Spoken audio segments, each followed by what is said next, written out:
Guys, mwaramutse neza, nejejwe n'Imana mu mutima yo kubabwira ngo mugire Noheli nziza n'umwaka mushya muhire.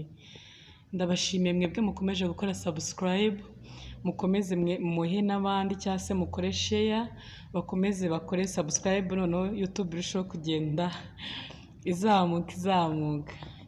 Ego, igitondo cyiza cy'umugisha rero, ndumva muri iki gitondo nejejwe no kumva hari indirimbo irimo kumfasha. Reka nkabaririmbire mufashwe nako. Mesiya, Mesiya, Mesiya, uri umugabo w'intwari pe, iyo urambuye ukuboko kwawe imiyaga n'imiraba birahunga.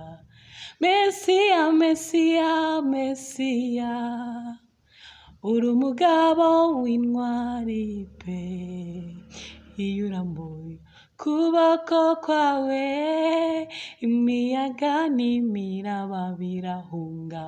Imiraba n'imiyaga bihunge mu izina rya Yesu Kristo.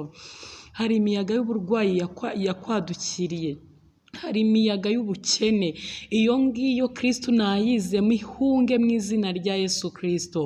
Ndahamagara Imana ngo yirukize, yirukane iyo miyaga, iyo yakubujije amahoro mu izina rya Yesu. Mana nziza, sengeye wumvishe iyi video, umuhe umugisha utagabanyije kandi umugirire neza.